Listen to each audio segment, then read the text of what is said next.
Hello and welcome to the latest Hall's Wine Guide. I'm here in our studios in Bristol and we have got a cracking live stream for you tonight, because tonight we are working with DBM Wines, a local wine company based in Clifton, which is the high bit near Clifton Suspension Bridge in Bristol. And it's a relatively new wine company, started in 2009, and it prides itself on a very personal service with its customers, and it has a very interesting selection of wines. So in tonight's live stream, and I hope you're joining now, as we start the tasting, we're going to work our way through 6 wines selected by DBM Wines, some of which I know and some of which I don't. And as we go through them, we're going to be building up to a 7th mystery wine at the end of our live stream. So that's what we're going to be up to this evening. Those of you who watched any other wine guides or listened to me talk about wine before will know that I'm an amateur. I'm not a professional wine taster and I don't work in the wine trade. So this is my views, my opinions shared with you. You can like them or disagree with them. So we're on these social media streams now. You can comment, you can like, you subscribe. Please do all of those things. We're going out now on DB Wines site. So if you're on their Facebook or Instagram, you could be watching us now. We're also out on the usual Hall's Wine Guide channels on Facebook, on YouTube and on Twitter or X. So you can use any of those platforms to comment or feedback. And of course, if you want to use hashtag Hall's Wine Guide or hashtag DBM Wines, we'll be keeping an eye on those. And just a bit of housekeeping to explain how we're running the stream this evening. I've got a lot of help around me. So I have Darren driving social media, and he's going to help me. So you'll see some magic arms coming in now to help me with all the wines.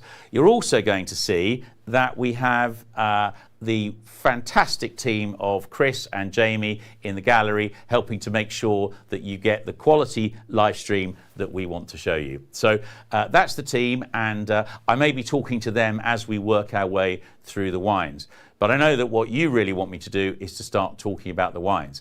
That's what I'm going to do. We're going to work our way through the 6 wines.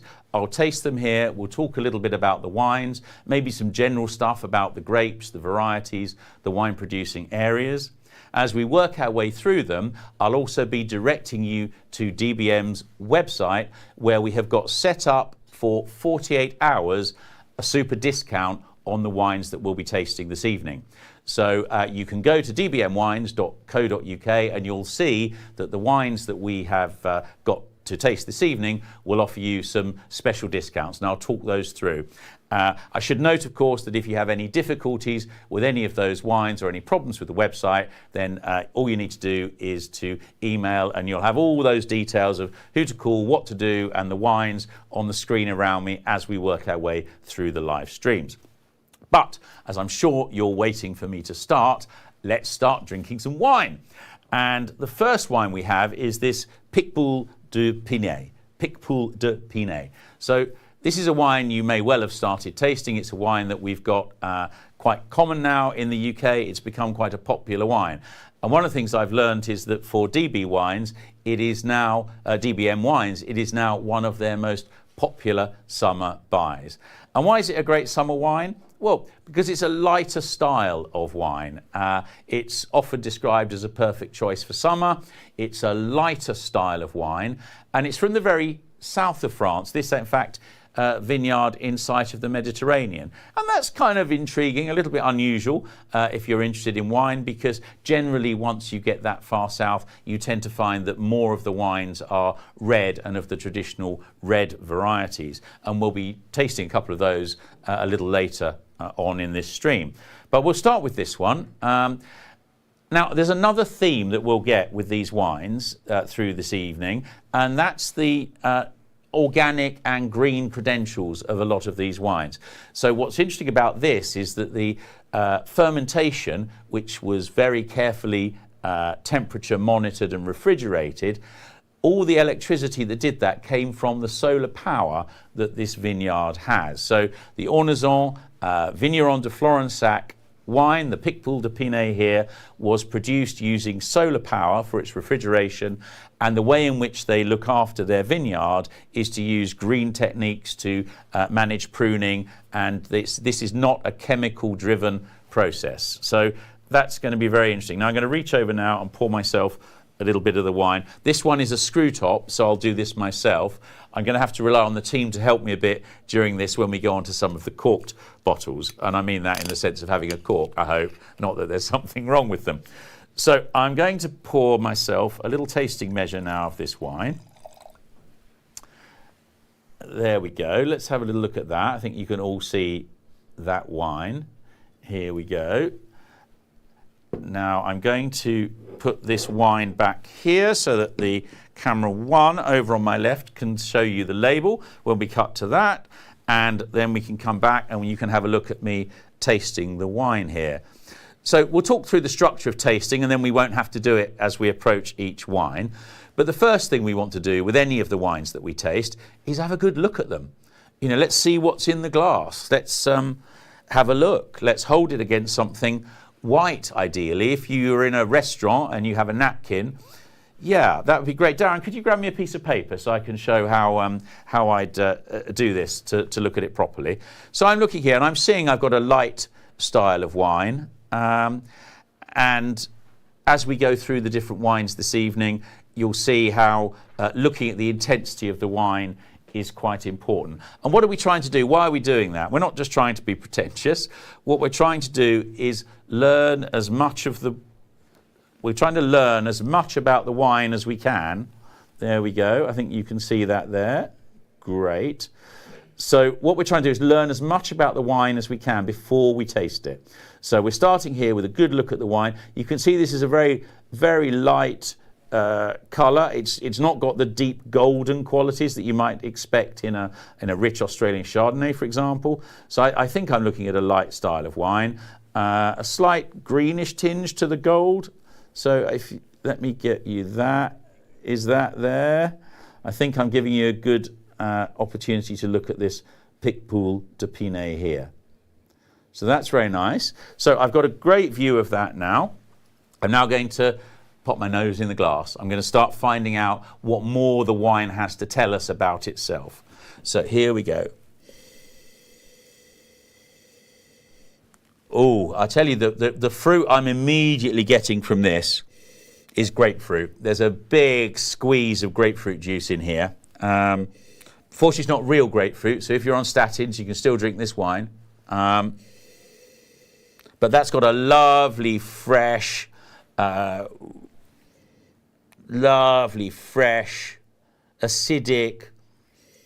citrusy, maybe lime, lemon, grapefruit. It's certainly got an awful lot of that. If you have a look there, that should give you a good... Okay. And now we go for what the guys in the gallery call the money shot, which is me finally tasting the wine. So here we are.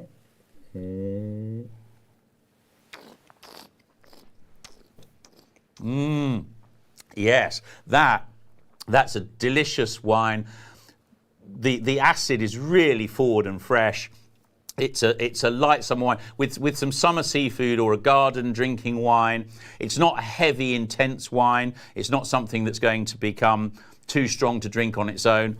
A glass of this sitting in the garden or with a light lunch or a light salad would be absolutely delicious. This is a very good wine. Now, the interesting thing about the grape is that it doesn't really do a lot all by itself. And so the winemakers here have very cleverly used a process called maceration to make this a better wine. So instead of simply crushing the grapes and then fermenting the juice to make the wine, they've also macerated the grapes. So they've allowed the grapes to spend a bit of time with the skin still on before they've crushed them, a number of hours. And that's imparted some more flavour and some more intensity to this wine. So you get a variety of styles of a Picpoul, But the ones that the newer makers, like the Vigneron de Florensac, are doing, that's a much more interesting approach, because they're spending time to think about how to impart more layers of flavour and intensity to the wines that they're making. So if you think that a Picpoul is a bit too light for your taste, you might find this a much more interesting drink. So I also happen to know that this normally retails for $14.95 a bottle, but if you are able to access the offers that we've got set up with DB Wines at dbwines.co.uk, you'll be able to buy it for the next 48 hours for just £12.50. Now, if you like Picpoul, or you've tried a Picpoul, or you have a story about Picpoul, please feel free to go into the comments on whichever platform you're watching our live stream and tell us all about them. So I wore a light summery jacket today, and I'm drinking a light summery wine. So I'm going to have another little taste here.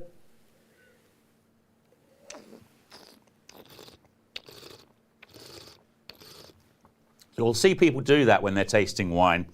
And it could, you're in danger of looking a bit pretentious, but of course, what I'm actually doing is allowing myself to taste more of the wine, because I'm oxygenating it and I'm getting smaller particles of the wine to work their way around other parts of my mouth, and indeed probably into my nose, to help me taste the wine. Because just touching a liquid on the taste buds of your mouth only gives you a very limited ability to taste wine. It's getting those molecules elsewhere and around that enables you to taste all the other qualities in the wine, other than sort of sweet, salt, sour, bitter type taste. So you need to allow a bit of air in. You don't want to just suck the wine straight in and down. You'll get very, you won't understand all the magic of the flavours that those vignerons at the Florensac vineyard have spent their time trying to impart by the maceration and the careful temperature controlled fermentation. So I think that's a delicious wine, perfect for the summer.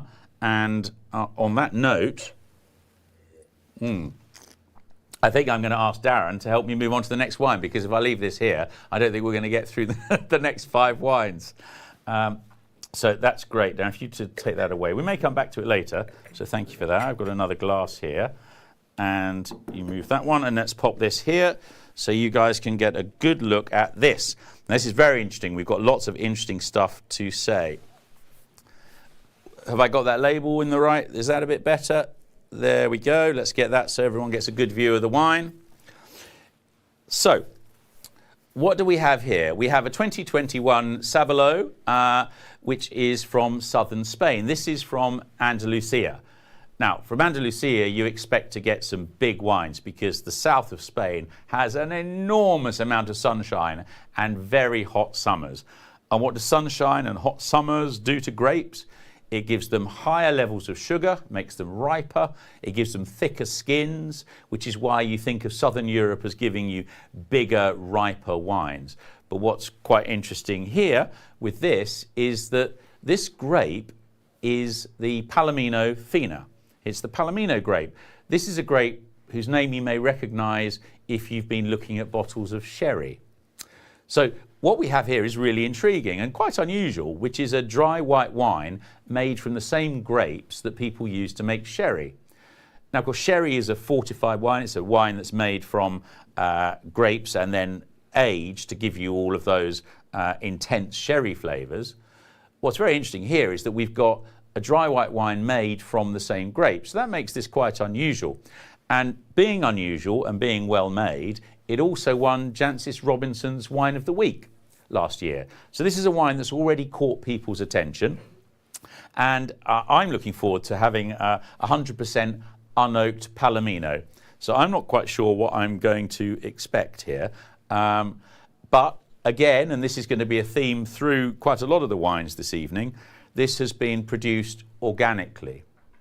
Now, the other thing that's very interesting I've read about this, and I'm yet to taste it, so we're going to taste this together for the first time, is that they have used native yeasts, wild yeasts, to make it. Now, that's very interesting. So yeasts are something that is, they're in the air all around us. We're all covered in yeasts. But the grapes are covered in yeasts. Now, what traditional mass market wine production does is use methods to kill those yeasts and then introduce a very particular yeast that they wish to use because they know it's going to impart the qualities they want to the wine. But what we have here is one that is using the native yeasts from the vineyard to create the wine. And that's quite exciting, and also, you know, arguably a risky process, because you can get yeasts in there that are not good wine yeasts and that can give you quite a sour or unpleasant or foul smelling wine at the end of the process. So these organic makers who are doing interesting things and using wild yeast, they're experimenting with ways of getting native flavors and natural flavors into their winemaking. So that's very interesting. But the other thing they've done is a cool fermentation. We talked about fermentation a bit actually on this and on previous methods, but one of the previous shows. But one of the things I find fascinating about the temperature of fermentation is that it has such a big impact in wine, that it also has such a big impact in the history of wine making. So a lot of these southern vineyards traditionally made wines of very variable quality because, of course, they couldn't control the temperature at which they were fermenting the wine in these big stone or concrete or even plastic vats. But in the 1970s, people started creating stainless steel vats. And if you look at the big stainless steel tanks, you think you're just looking at a single tank. But actually what you're looking at is a double jacket around the outside. And so the winemakers are able to put water around that jacket, around the huge cylinders that you see, and they use that to control very exactly the temperature that they want the wine to ferment at. And that gives them a huge amount of control. It also means that wines made in places like Andalusia are able to have a cool fermentation wine, as opposed to one that might start to race out of control because it's too warm. And that's been probably the biggest impact on New World wines. That's why wines from Australia and California and other hot countries started being of much higher quality. But it's also why the southern areas of Europe have started making much better wines as well. And we've got a few of those in this evening's tasting. But that's enough talking about fermentation and winemaking. Now let's try some of this wine. So I'm going to pick this up. Thank you, Darren, for using the corkscrew for me. That's great. There we are. And I have here, let's have a, get my wrist there. Here we go. So let me pour a little of this. There we go. And we pop this wine back here so that you can still see the wine. There we go. And we're going to do the same thing that we did with the last wine all over again. I'm going to pick up my sheet of white paper and I'm going to start looking at the colour. There we go. Now, I'll tell you, I can immediately see that I'm looking at a richer style of wine than the Pickpool. I've got, here we go, have a little look at that. There we go. I don't know if you can see, you can always scroll back on the stream and have a look, but I can distinctly see that this is a much more golden colour. The lighter strawy green colour's gone. This is a much more golden style of wine. And now I'm really interested to get my nose into this to find whether or not I'm going to get sherry smells, because this is a Palomino. So is this, oh, that is interesting, isn't it? Ooh. Yeah, I'm getting very distinct layers of apple, very ripe apples from that, like red, juicy red, sweet apples. Maybe some peach. There's some citrus in there, but it's not the dominant note in this. This feels like a richer, more rounded wine. Maybe herbs. Maybe I'm dreaming because of where it is that I'm smelling Mediterranean herbs, but it's certainly giving me a different palate to the lighter style of wine that we had a few moments ago. So we've had a look at that. I tell you though, I'm really not getting sherry. You know, so it's the sherry grape, but I'm getting a much more lively, acidic wine and very distinct apple and peach flavours. That's not what I'm expecting from a sherry. So now let's have a little taste.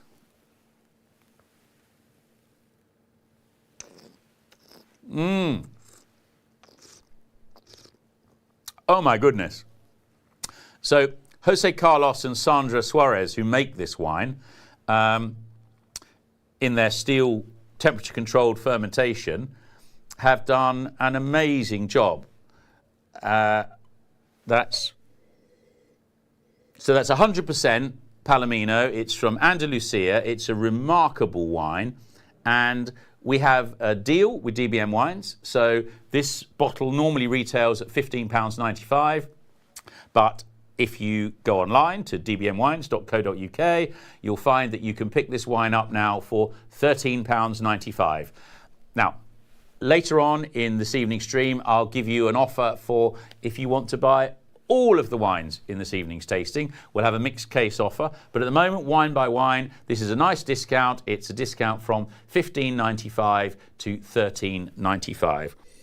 And this is not sherry. This is a very sophisticated dry white wine. It's got a lovely round palate, nice rich. Oh, I'm enjoying this one enormously, which probably means it's time that I say to Darren that we ought to move on to the next wine, because yeah, and you keep that one aside. I mean, we're gonna have some more of that after the stream has finished. So thank you for watching. We're going to work our way on to the next wine. Please, if you are on a social media platform, could you please like and subscribe? It will help boost our streams, and it will help DB Wines and help other wine companies. And if you're from a wine company and you have some wines you'd like us to taste and promote, you just need to drop us a line. Also, if you have any comments on the live stream today, anything that we're saying, then you should ask away. And I've already got a question here, which is interesting. I'm not sure I should answer the question. Louise in Portishead is asking, is Darren tasting too? And at the moment, I can see Darren is being extremely sensible and putting the wines away in the side of the office over there. But I'll keep an eye on him, and if that changes, you'll be the first to know. Right, so here we are.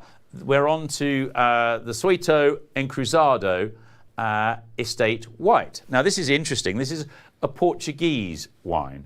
And this is the first Portuguese Encruzado that I have tasted. And I'm quite excited about it because it's an unusual grape and it's unique to this area of Portugal. So if you look at Portugal, you've got Lisbon on the left there on the coast. You have Porto further up. This area, the Dow area of winemaking, is northeast of Lisbon and southeast of Porto. And it's quite high. It's a mountainous area. So although we are quite south and we're going to be expecting quite a rich sun-affected wine, one with colour and strong sugars and therefore higher levels of alcohol, that's been tempered by the fact that this wine has been produced a little way up a hillside. So it's a cooler area in which it's been produced. This is a Portuguese white. It's an unusual variety. But one thing that DBM Wines said to me in their notes for the tasting was that they think that this wine would appeal to somebody who is keen on New World Chardonnays or traditional white Burgundies. Now that's very interesting because that is talking straight to my heart. I was in Burgundy only a couple of weeks ago in the beautiful village of Pouilly-de-Montrachet tasting some outstanding wines. So that's quite a bold statement I've had from the team at DBM Wines, and I'm really looking forward to tasting it. I see that Karen, who's watching on Facebook, is asking, what's my favourite of the whites so far? So I'm going to say we've still got one to go. That the second wine was my favourite, but I think towards the end I will run through and give you an overall view of where we're at. But that's only two down. So let's move on. So the Palomino was a surprise to me. You know, that wasn't what I was expecting. I thought that was an outstanding wine, and I can see why Jancis Robinson made it her wine of the week. But I'm going to try now this exciting Encruzado from Dow in Portugal. Let's have a look and see whether a true lover of white Burgundy. There we go. It's a nice little taste of that. Now, just give me a moment there. I'm just going to put the wine back there. And now I'm going to give you a chance to have a look at this. Oh, there's a bit of life in this wine. I've got a few little bubbles there. It's a paler wine that I was thinking, which suggests that the hillside has had an impact. So it looks like a cooler style of wine. It doesn't look like a huge, great, rich, sun-drenched wine. That's interesting. I'm going to have a look at it against the white and share that with you. Let me try using my hands the other way around, see if that makes it easier for you to have a look. There we go. How's that? Yeah. There we go. Just, is that looking good? So you can see, of the three wines we've had, the palest by far was the Picpoul. The second wine, the Palomino, was the more golden, the wine from Andalusia. And now we've hopped over the border to Portugal, and we are drinking, or about to drink, an Encruzado, an unusual grape variety from Portugal. And I'm looking forward to this. So I think I'm going to take the opportunity now to have a little taste. Oh, okay. That's interesting. I'm getting lemon balm, white fruits, white peaches perhaps. There is some citrus there, but it's a very sharp citrus.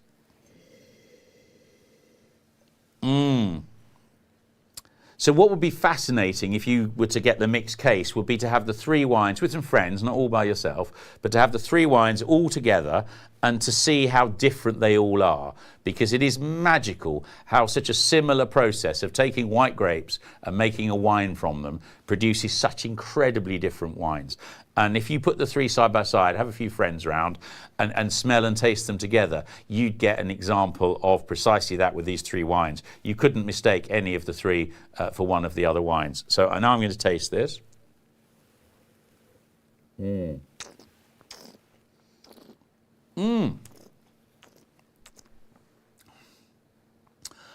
Okay, that is incredibly fresh, fruity, acidic. I'm getting a much fresher style of wine than I was expecting with the Chardonnay pitch that I got.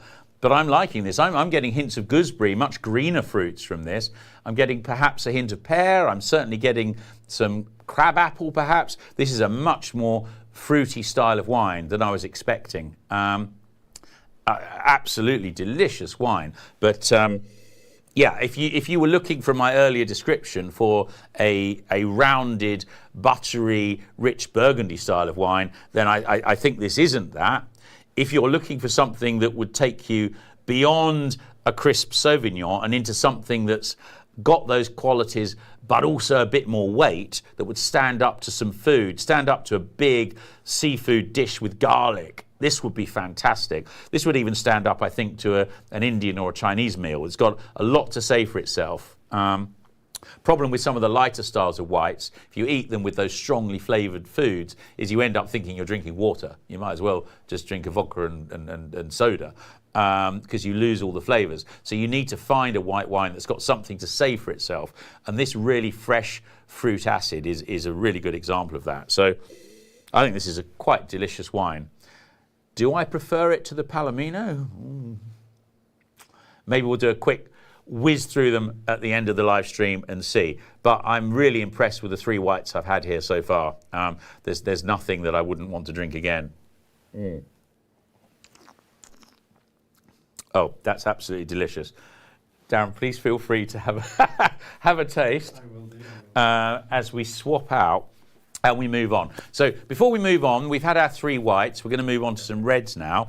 I'd just like to remind you that we are live streaming. So you're not watching a pre-recorded video. I'm live in the studio here in Bristol. And we are talking about the wines that we've been supplied by DBM Wines. DBM Wines is a traditional wine merchant based in Clifton. That's the nice hilly bit by the Clifton Suspension Bridge. I went up there earlier today to pick up these wines, and it's a beautiful shop, and it's right in the heart of Old Clifton. It's absolutely beautiful up there. Not an area I know well, but I think I was sort of looking around thinking there must be a really cracking Airbnb here somewhere so I could explore. Absolutely beautiful.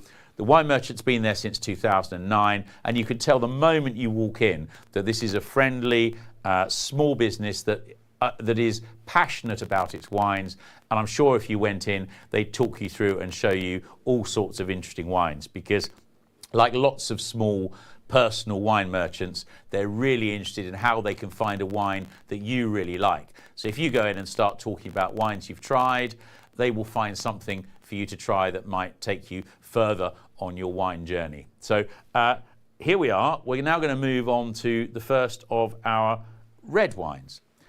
Now, we're starting with a lighter style of red wine. This is a Pinot Noir. Pinot Noir is the traditional red grape of Burgundy. So Burgundy is the northern part of winemaking in France. So if you look at France, we're sort of middle top right, and it's a very large wine producing area. So it starts quite high with Chablis and some northern white wines. And as you work your way down through towards Beaujolais, you get more sun, more heat, and richer wines as well. Now, the two predominant grapes that people drink from Burgundy are Chardonnay for the whites and Pinot Noir for the red. We'll do another show at some point where we'll look at some of the quirky other grapes and styles that are around, but those are the two key grapes that we'll be looking at. Here we've got Pinot Noir, so the traditional Burgundy red grape. It produces beautiful, lighter, perfume-style reds. Pinot Noir is the perfect red grape to start trying if you think that you don't like reds. So it's a much lighter style of red, and if you've been hit with a massive red and thought, oh my God, I'll stick to whites, then a Pinot Noir like this would be a really good place to start. Lots of people feel that way. Lots of people say that to me, and I know it's because they've had a bad or a very big red to start with, and there are some much lighter styles, and Burgundy is a great place to look for them. This is that grape, but it's not from Burgundy. So this grape is from California, or was grown in California, and the wine was made there. And it was made by John Kautz, who is one of the biggest winemakers in California, and has one of the most interesting vineyards. So the Ironstone Vineyard and Winery is a huge undertaking. And it also has, can you believe it, a huge arena like the Hollywood Bowl. So you can go and watch huge live concerts there. And Robert Plant is even playing there. So we're talking about a vineyard that is more than just somewhere that makes wine. This has become an institution in California. And he works to produce really interesting, high quality wines, but on a large scale. So they're available for everyone to drink. This is a 2018 Pinot Noir. So it's had a few years in the bottle. It's got a little bit of age. And I've not drunk this wine before, so I'm quite interested to see how it goes. So we'll work our way through our usual process. We'll start here with, we'll have a little look at the label, which you know I like to do. I can see here that it's actually the 2019 that we have here. That's very good. That's why you should look at the bottle. So when you go to restaurants, you look at wine lists, you'll check out the bottles, and you'll find out that you may or may not have exactly the same wine.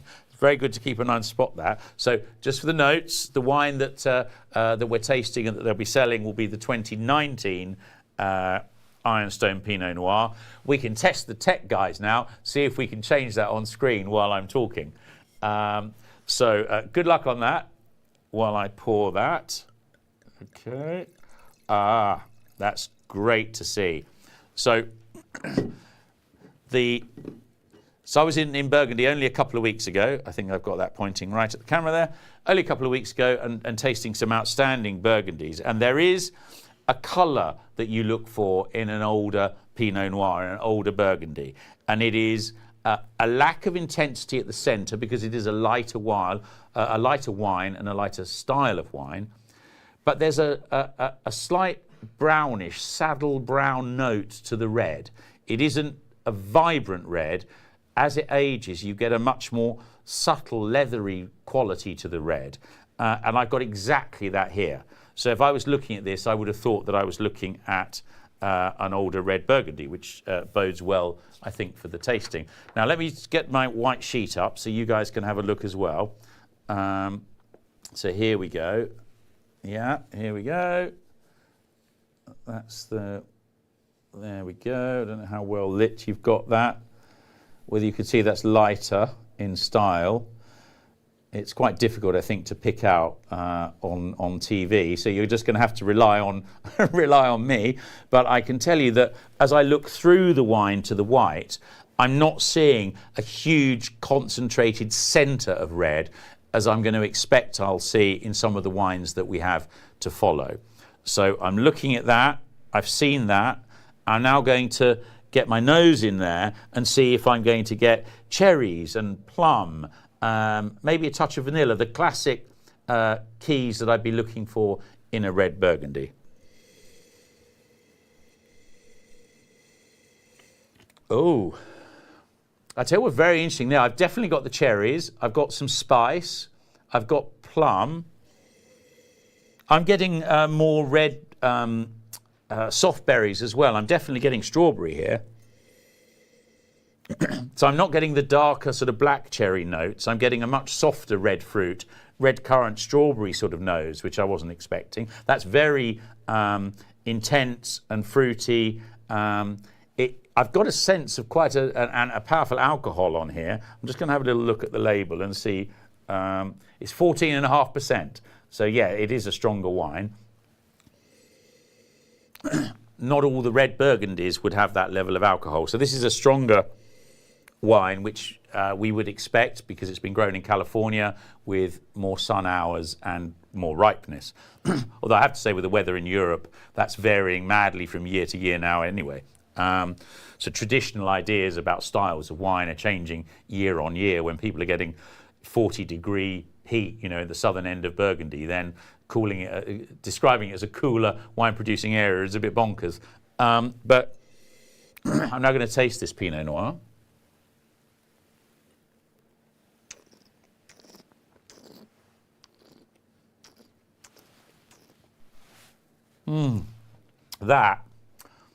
The cherry flavours are there on the palate, the ones I wasn't picking up on the nose. That is an absolutely classic quality Pinot Noir. This is a delicious wine. It will probably stand up to some stronger food than you might think. I can see this with some more gamey flavours working quite well. You know, if you're, anything that you're grilling, barbecuing. Ooh, wow.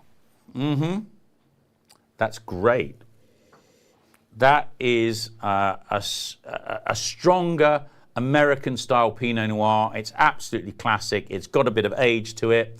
I can tell you that it's normally £17.95 a bottle, but if you go onto the DBM's website now, you'll be able to pick this up for, just checking my notes, £15.95. So a good discount there. And as I said, if you stick with the stream, we'll have a deal at the end for a mixed case of all the wines that we're tasting this evening. So this is a Californian Pinot Noir. It is 2019 wine. It's got a bit of age on it. You can see that, you can smell it, and it has nice forward fruity flavours. This would be a good wine for someone who's just starting to edge into drinking reds from whites. So moving on then, I'm going to pass that on. And Darren, you're going to have a taste, I think? We'll just save some for the end, at the end actually. Now this is interesting. The next wine that we have. So we are going to taste a Carignan. Now, if you know Carignan, you'll be expecting me now to say that this wine is from the south of France, because the south of France is the traditional home. Although, historically, the grape probably came from Spain, may even be as old as the Phoenicians coming into Europe. It could be a very, very old grape variety. Let's have a little look at the bottle and discover, oh my lord, this wine is not from the south of France, where you'd expect a Carignan to come from. It is, in fact, it's from Chile. This is a Chilean Carignan. So let me pop it back there while we talk about that a bit. So Carignan was a is a mass production grape, was a hugely produced grape. And if you started drinking red wine in the 1980s and bought cheap bottles of French red wine and thought they didn't taste great, the chances are you were probably drinking Carignan. It was the mass production grape. It covered huge areas until the mid to late 80s, when the techniques of winemaking that we talked about a little earlier on, the cool temperature fermentation, managing winemaking in a New World style, when those techniques started coming back to France, they realized that these southern areas of very ripe grapes and of intense temperatures could actually produce a much more sophisticated wine.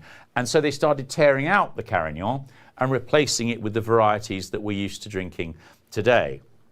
But interestingly, at the same time, in some places like Chile, those grapes were also being grown, generally being used as grapes to support in a blend other varieties, possibly sometimes also for fortified wine. But as the winemaking technology itself has got much more sophisticated, and this has all happened in my lifetime, this isn't ancient, those techniques have enabled some of these ancient varieties to create wines of a much more sophisticated quality than we would ever have expected in the 1980s. So this is really interesting. So we have a Carignan here from Chile. It's called No es Pituco. Let me read that carefully and get that right. No es Pituco. And my Spanish-speaking friends will know that that means, I think, nothing fancy or something of that sort. And that's because this wine has been produced in a very simple way. So this wine has not been filtered. This wine is going to be a little bit cloudy. It's been produced completely naturally. And so I'm quite intrigued. I'm looking forward to it. I'm going to give it a taste now. Let me pour some here. Oh, look at that colour. Yes. So I'm going to put the wine back there so that you can have a look. Keep an eye on it for me.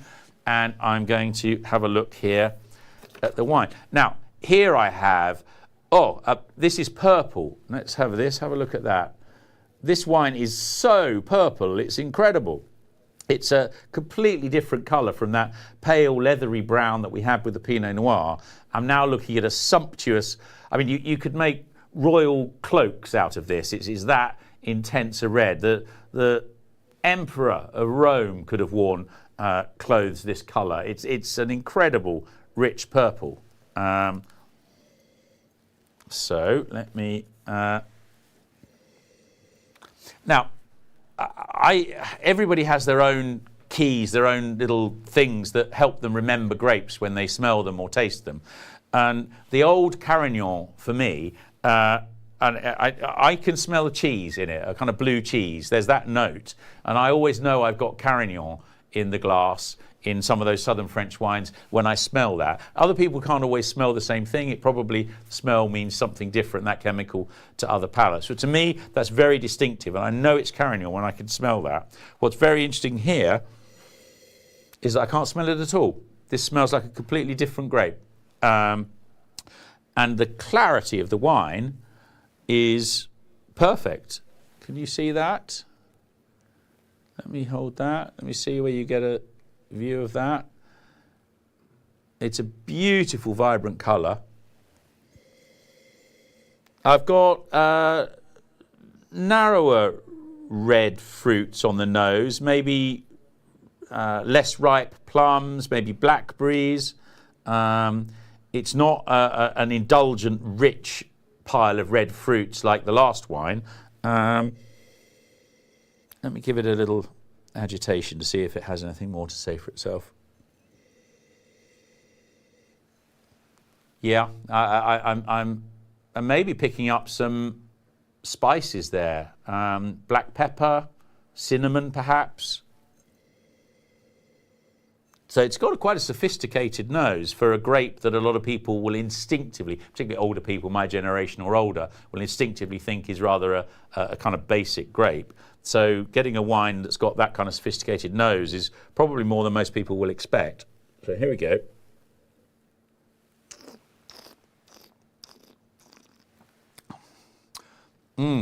Oh, I've just seen messages there from Kate and Fergus. Thank you very much for watching. Make sure you take the opportunity to like and subscribe, and please share. And this is a wine. This is a wine that I think could benefit from a little more air. It would open and stand up to being decanted, perhaps. It's got a firm body to it, don't we all? So I think what we've got here is a very interesting wine. I wouldn't have expected this from Chile. I wouldn't have expected this from Carignan. This is a smooth, indulgent wine with a lot of interesting and complex berry notes to it. The tannins are not pronounced. They're very mellow. So this isn't a sharp, bitter, heavy red. This is a very it's a lighter drinking style than I would have expected from the grape, which may explain the name. No es pituco. It's nothing fancy. So.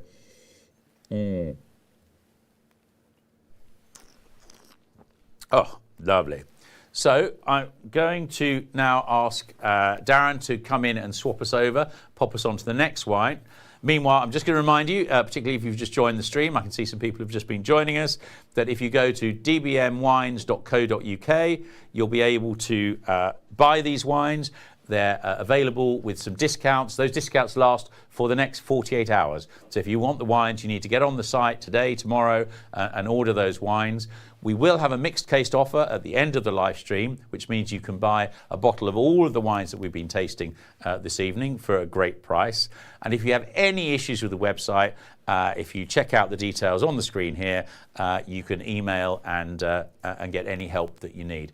Remember at dbmwines.co.uk, or for any queries, info@dbmwines.co.uk, and they'll sort you out. Remember, this is a small wine merchant which prides itself on a very personal relationship with all of its customers. So you'll be able to get in touch and they will help you and sort you out. So also, please like and subscribe. We want to boost the live stream. So let's move on to our last red wine. So here we go. Let's have a little look at this. So we are now jumping around to a grape that I find really interesting and I like very much. But there's still an interesting story about this. So Primitivo is a grape that you may well associate with Sicily. It's a very common grape in Sicily. It's a big red grape in Sicily. This wine is not from Sicily. But funnily enough, we also earlier, if you think about it, had a Pinot Noir that was from California, if you can remember that far back. California produces a lot of the same wine, although they call the grape Zinfandel. So we're now expecting, if you've ever drunk a Primitivo from Sicily or a Zinfandel from California, a bigger, heavier style of wine. We might be looking for some of those peppery styles, some of those wines that have got enough to stand up against some char grilling. You know, if you're planning some barbecues the next couple of months, if the sun ever comes out, then this would be a great wine to have to stand alongside anything you can grill. Even if you're, like me, keep burning stuff on the grill, doesn't matter. This wine has got the strength to stand up against it. So let's have a look and see if we can learn and get the keys from looking at the wine before we taste the wine and see if that supports the theory that I've just put forward, which is that this is going to be a bigger, heavier, richer wine based on what we know about it. So let's have a little look now. I'm going to pour some of the wine. Here we go.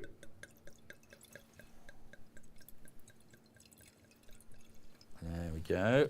Oh, now let me pop that back down so that you can continue to see the bottle. I might look at that myself in a moment. And now let's have a good look. There you go. Everybody gets a chance to have a look at that wine. There we go. Okay, so first of all, I'm going to look at the wine. So let's get my white piece of paper up. I thoroughly recommend that if you're doing any tastings at home that you get yourself a white piece of paper as well. In a restaurant, it's brilliant. You just pick up a napkin and do that. And I can tell you that if you do that, then you'll find that the sommelier will take you much more seriously. So may even bring you a glass of something he's trying if he thinks you're interested in wine to get your opinion. So now we just decide where we're going to go. Let's do this on, okay, which way? We're going to do this over here. There we go. let me get you that. There we go. I think you've got the view now of that wine. So we had a lighter red-brown style in our first wine, the Pinot Noir. We had a vibrant purple, like a indulgent Roman emperor's coat in the second wine, in the Carignan. This is straight down the middle of the road, the choice between those two wines. So here I've got a red wine which, without sounding daft, is red wine coloured, whereas the other two were at the extremes of the palette of red wine colour. So this is a beautiful cherry red, Morello cherry red colour. Looks very good. I'm just going to have a look at the bottle. I can see that this is a 2022 wine. So again, we'll make sure that we change that. It's a 2022 wine. Make sure that you get that when you order it. That's the one that we're tasting. Let me put that down. Good. Let's see if they can magic that different on your live stream. And I'm now going to smell the wine.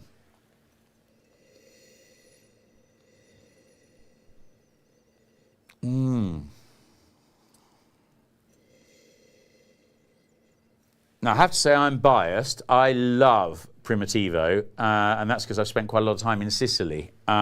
This is from the mainland of Italy, so this is the other side of the Straits of Messina.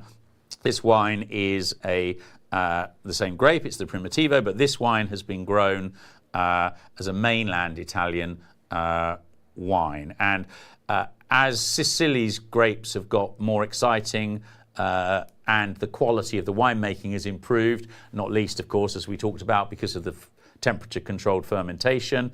As that's got better, we've now seen that improvement in winemaking spreading across the whole of southern Italy. So there are all sorts of interesting wine production areas, DOC areas, that don't have historic high-quality wine credentials, but are now producing fabulous wine. And I have to say, looking at this and my nose in it, I'm beginning to think this might be one of those. So let's have a little look.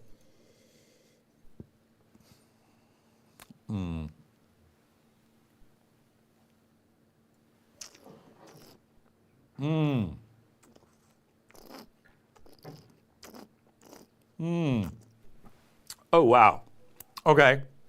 So it's a strong wine, it's an alcoholic wine, it's one that's giving me really rich plum flavours. There are some lighter, maybe raspberry-ish notes in the background, but this is giving me a kind of wood, tobacco, dark fruits, dark cherry, Morello cherry perhaps. This is an intense red wine.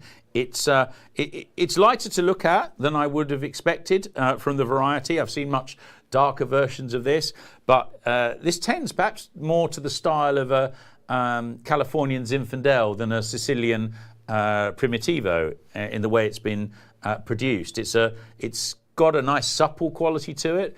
This wine, I think we decided, is 2022, still very young. I think if you buy some of this, you'll find that it'll stand you a good few years as long as you keep it lying on its side and in a reasonably cool, dark place. If you leave it standing upright in the sun, then it's not going to last very long. So let's... I'm going to have another taste of this. Now, if you're enjoying what you're seeing on the live stream, please like and subscribe, and please make sure that you follow us so that you don't miss our next live streams. And if you have any comments about what you're seeing, please add them in whichever social media platform you're watching the live stream today.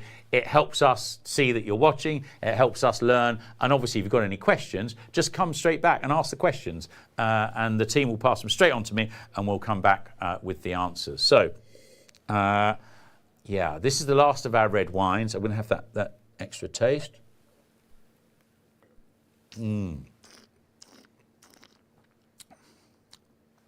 That's delicious. Darren, we're taking this one back. You know, this is a great wine. I recommend that. Now, remember, if you think you might enjoy any of these wines or all of these wines as much as we are, then, or I am, then please, you can get them at discounts for the next 48 hours. And to do that, you need to go to dbmwines.co.uk. That's the local Clifton, Bristol-based wine merchant with the personal service, and they will sort you out. You can buy these by the bottle, by the bottles, or shortly after our next surprise wine, we will be you'll be able to order a mixed case. So you'll be able to buy one of each of the wines, and then you could always watch the live stream back, taste the wines yourself, see whether you agree or disagree with my tastings, and add some notes. You could tell me I was right, you could tell me I was wrong, and then you can join us on the next Hall's Wine Guide. So I'm going to pop this one away now, and we are going to move on to our final wine, which is a quirky and interesting surprise visitor. So let me, there we go, put my glass here. So this is an orange wine. Now that's intriguing, isn't it? Because does that mean it's made of oranges? Is it the colour? What's interesting about this is it is a quirky and unusual way of making wine. And that's something that we're seeing more and more of. I was in a restaurant in Brussels a couple of weeks ago, called La Longue Vie, beautiful restaurant in Ixelles in the centre of Brussels. And the sommelier there was very keen on sharing lots of new style wines. And a lot of these new style wines are very back to basics in their production methods. They're rediscovering using the wild yeast that we talk about, using, in some cases, not temperature controlled fermentation, trying to experiment with styles of wine from the past. They're also trying to use intriguing grape varieties for things that they weren't traditionally used for, or things that they haven't been used for recently. And they're trying to experiment with not filtering the wine, with not fining the wine, it's called, without taking out all of the particles from the wine. So you're allowing the wine to have a much more, take you back to the styles of winemaking that, you know, our ancestors 100, 200, 300 years ago would have tried. And that's quite intriguing. There are lots of very creative winemakers who are trying to experiment with doing that. Now, this wine from Sicily is a DBM flavour of the month, and that's why they've asked us to have a taste of it. It's been popular for a year. It's made organically, as a lot of the wines we've had this evening have been. But it's made here, let's have a little look. Here we go, this wine is made with Catarato. Where we go into, here we are, that's going to give it the best for you. There we go. There we go. Okay, there we go. We got it there. Lovely. So that's there we go. I think you've got to see. I'll put it back there. It's easier for you to look at it when it's over here. So there we go. So this is the grape that was traditionally dominant in Marsala wine, a fortified wine, a competitor to sherry. It's a wine that Sicily was famous for way back, even into the not quite the mists of time, but certainly as far as Nelson. So Nelson famously ordered 500 pipes of Marsala wine, and this grape would have been used to make that wine.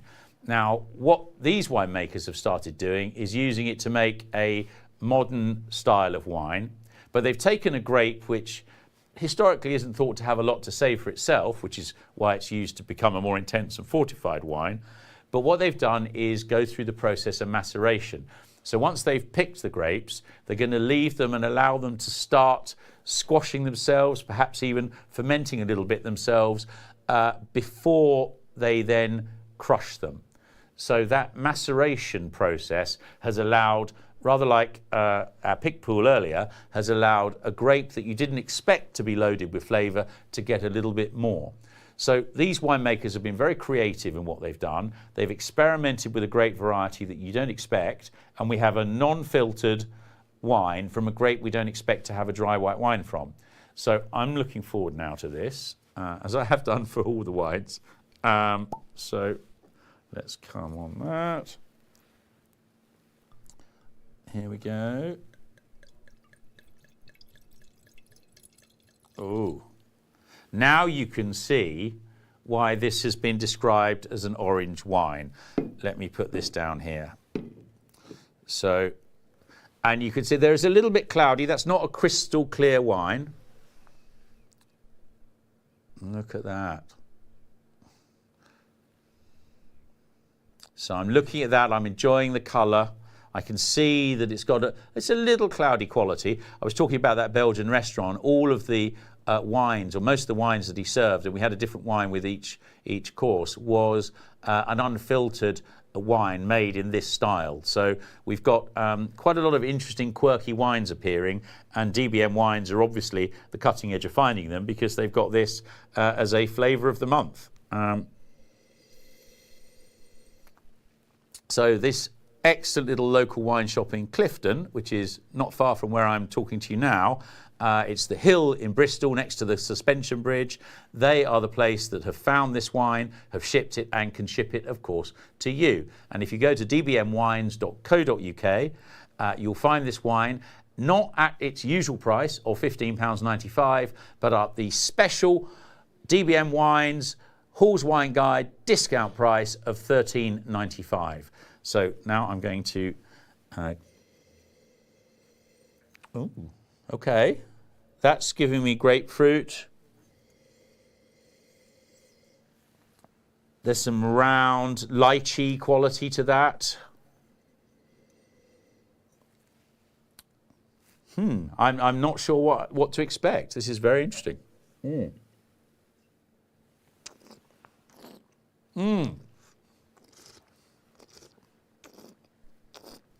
Oh, certainly grapefruit, but there's a round, mellow, supple quality to that as well. It's a nice bit of acid just to support it. Definitely green apples in the finish there. It is an unusual wine. It's delicious. It would stand up to some interesting food. Certainly, the Pickpool was the lightest of the whites that we've had. We've worked our way through two others, and this, of course, is also a white wine, albeit it's called an orange wine. And this would work fantastically. It's got enough richness here. There's a little more residual sugar in this than the others. This would stand up even to perhaps a pudding, I think. It's got a very rich, rounded flavour. It's a lovely ripe wine. It's a little honey note on it. I'm picking up a honey note now in the finish.